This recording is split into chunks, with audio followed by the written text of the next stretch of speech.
네, 양대 시장이 모두 낙폭을 키워나가고 있네요. 시장의 큰 그림 그려보는 시간입니다. 오늘 이 시간은 DS투자증권의 양혜정 투자전략팀장입니다. 안녕하세요. 네, 안녕하세요. 네, 일단 어제를 기점으로 저 PBR과 관련된 기업 밸류업 프로그램과 관련된 종목들의 향후 추이를 많은 분들이 궁금해하실 겁니다. 일단 어제에 이어서 오늘도 조정을 이어가는 양상인데 앞으로의 전망 어떻습니까? 어제 같은 경우는 좀 차익 실현이 있긴 했었거든요. 왜냐면 2월 중순까지 많이 상승을 하다 보니까 일단 차익 실현을 할 수밖에 없지 않았나. 예, 어차피 수익을 거뒀기 때문에. 근데 정책 자체 수준이 일단 기대치보다 사실 못 미친 건 사실이고요. 그 부분도 있고, 자동차나 일부 종목 같은 경우는 이제 저 PBR이 아니고 이미 1배에 근접해 있는 경우도 있거든요. 그래서 이제 그런 부분에 대한 우려도 좀 있는 것 같아요. 근데 그리고 이제 정부 정책을 보면은 약간 강제성보다는 자발성, 아마 기업 쪽의 어떤 그 입김도 좀 작용하지 않았나 이렇게 보고 있고요. 그 정부가 지금까지 하던 기조도 자체도 약간 자발성에 좀 초점을 두는 측면이 있었기 때문에 그런 부분에 좀 영향을 있지 않았나 이렇게 보고 있는데, 근데 이게 그 어제 이제 코멘트를 보면은 이제 단발성으로 끝날 이슈는 아니고 중장기적으로 꾸준히 추진하겠다. 그게 이제 일본에서도 비슷했었거든요. 이게 일본은 또 보면은 2013년, 14년 아베 들어서면서부터 시작한 정책이고 이게 거의 14년, 15년 넘게 진행된 정책이기 때문에 그만큼 일관성이 중요하다고 저희는 생각을 하고 있거든요. 왜냐하면 배당 문제만 하더라도 저희 박근혜 정부 때도 이미 한번 언급이 시작됐던 정책이거든요. 그래서 이제 그런 부분인데 이제 중요한 부분은 이제 배당 분리과세, 그다음에 자사주라든지 이제 상법 그리고 이제 세법, 뭐 상법 이런 부분 이제 법률 개정이 필요하다는 부분이잖아요. 그래서 이게 이제 총선 이후에 대한 어떤 그 흐름을 좀 지켜볼 필요가 있지 않나 이렇게 보고 있고, 정부에서 이제 올해 이제 상반기보다는 하반기를 좀 본다고 했기 때문에 지금 당장은 약간 조정이 있겠지만 크게 하락하기보다는 약간 좀 횡보 뭐 이런 느낌으로 좀 대응하시면 되지 않을까 이렇게 생각합니다. 네, 횡보를 할 것이다. 지수에 대한 전망 해주셨습니다. 그리고 미국 증시 보자면은 일단은 PC 물가를 앞두고 있습니다. 개인 소비 지출. 요즘에 연준에서 가장 주목하는 물가 지표 중에 하나인데 이 부분이 어떻게 나올지, 그리고 연준 인사들의 발언이 이번 주에는 상당히 많이 예정돼 있지 않습니까? 이에 따른 통화 정책의 방향에 대한 코멘트 어떻게 전망하고 계십니까? 일단 그 연준 인사들의 그 발언 자체가 최근 기조 자체는 금리 인하는 서두르지 않겠다는 거거든요. 그러니까 금리를 갖다가 인하하는 거는 맞는데 섣불리 뭐 인하 기대감을 줄 경우에 약간 좀 시장이 좀 과열될 수도 있거든요. 예, 그런 부분에 대한 좀 우려가 있는 것 같아요. 그리고 뭐 연준에서는 지금 경기 침체가 아니기 때문에 굳이 인플레이션 지표가 한 번 더 내려가는 걸 확인하고 내려도 되는데 섣불리 내릴 그런 요인도 사실 크지 않다 이렇게 보시면 될 것 같고요. 물가 지표 같은 경우에는 1월 달 CPI 나왔을 때 약간 좀 실망하긴 했어요. 근데 실망하긴 했는데 실적으로 보면은 금리나 시장이나 보면은 크게 영향을 안 줬거든요. 예, 그 얘기는 뭐냐면은 일단 금리 자체는 일단 상당히 좀 제약된다는 것을 시장이 좀 아는 것 같다는 생각이고, 그리고 그 시장이 좀 움직인 거는 사실 보면은 금리보다는 뭐 실적과 관련된 부분, 엔비디아 같은 경우도 그렇고 그런 부분에 더 영향을 크지 않았나 이렇게 보고 있고요. 인플레이션 같은 경우에 이제 흐름 자체가 보면은 이제 헤드라인이 먼저 내려오고, 그다음에 이제 코어 CPI가 내려오고, 그다음에 이제 PC가 내려오는 사이클인데, 과거에도 보면은 올라가는 사이클에서 PC가 가장 늦게까지 올라갔었어요. 그렇기 때문에 지금도 내려오는 추세로 보면은 PC는 더 내려갈 여지가 있지 않나 이렇게 저희는 생각을 하고, 그래서 이번에는 좀 크게 영향을 주지 않을 것 같다 정도, 저는 그렇게 생각하고, 지금부터는 이제 기업 실적하고 성장 관련된 지표 이런 부분이 더 중요한 그런 상황으로 저희 전개되지 않을까 이렇게 예상을 해봅니다. 네, 시장에 미치는 영향은 물가 지표 같은 경우에는 제한적일 수 있겠다라고 언급을 해주셨습니다.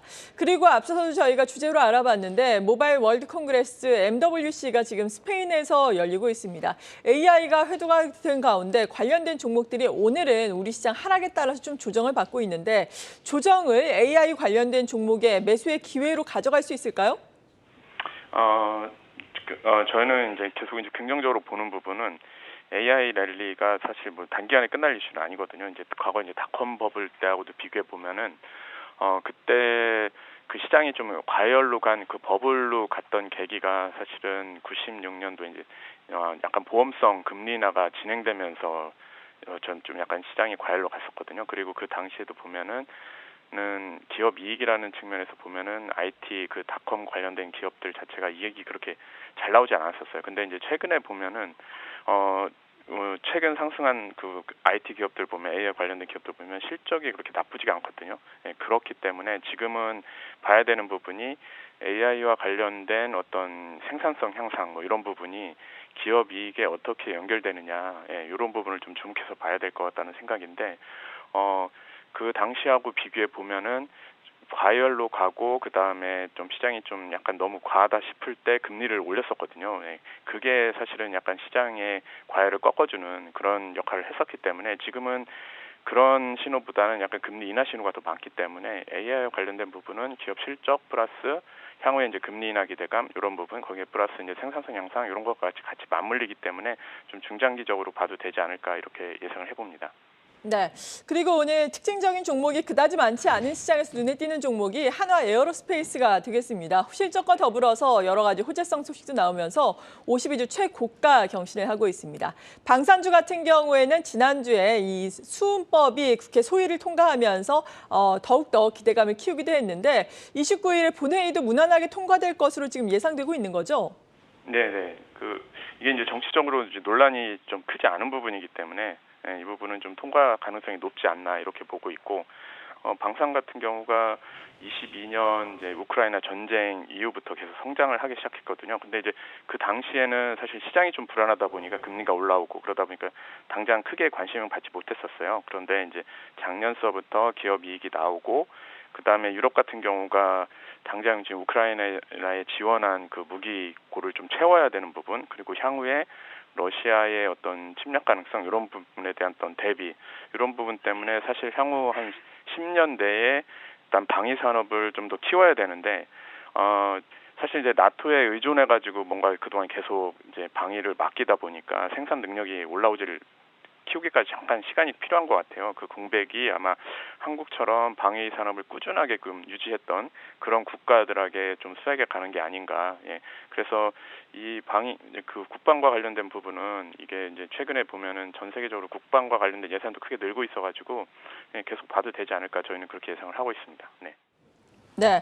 이런 가운데 기업 밸류업 프로그램이 발표가 되면은 이제는 3천이 저항선이 아니라 바닥이 될 것이다. 이런 전망까지 나왔는데 어제 속절없이 이 기대감을 좀 무너뜨렸습니다. 물론 5월 세부적인 사안이 나올 때까지 기다려 봐야 할 텐데 이러한 기간 동안 어떤 전략이 필요하겠습니까? 그러니까 한국 시장은 사실 보면은 저희는 이제 계속 이제 상반기 중은 약간 좀 횡보 이런 부분을 좀 얘기를 해드리고 있는데 그게 왜 그러냐면은 한국은 기본적으로 내수 시장 규모가 작거든요. 근데 이제 최근에 신고가 국가들 보면 특징이 미국의 어떤 공급망과 굉장히 밀접한 국가거나 아니면은 내수 규모가 커가지고 자체적으로 성장할 수 있는 국가들이 좀 좋아요. 그러면 미국이나 특히 이제 일본 같은 경우에 양쪽에 좀 해당하는 국가고 그다음에 이제 공급망과 연결되는 국가는 이제 멕시코, 대만, 뭐 인도 이런 국가들인데 한국 같은 경우는 미국향으로 이제 분명 수출이 늘고 있긴 하는데 중국향에서 빠지는 부분을 완전하게 상세에서 약간 보전하고 있지는 못하고 있거든요. 그래서 저희가 생각할 때는 향후에 이제 금리 인하가 통해 가지고 글로벌 수요, 국내 같은 경우도 금리 인하 얘기가 나오잖아요. 그 얘기는 이제 내수 쪽에 어떤 부담을 갖다가 시장이 저희 정책 당국에서 좀 생각하는 게 아닌가. 그래서 그런 부분이 한번 나올 때 한국 시장은 좀 추세가 생길 것 같다. 저희는 그렇게 예상하고요. 앞서 이제 밸류업이 어떤 지수에 좀 하단을 지지할 거다. 이런 부분에서는 저희도 동의를 하는 부분이고 그 수준 자체가 근데 뭐 3천선 뭐 이렇게보다는 저희는 이제 그 PBR 기준으로 보면은 그동안 0.8배 수준에서 움직이다가 하다니 지금은 한 0.9배 수준 정도까지 올라가는 뭐 그 정도로 예상하시면 될 것 같다는 전망을 해드리겠습니다. 네. 네, 지금까지 DS투자증권의 양혜정 투자전략팀장이었습니다. 고맙습니다. 네, 감사합니다.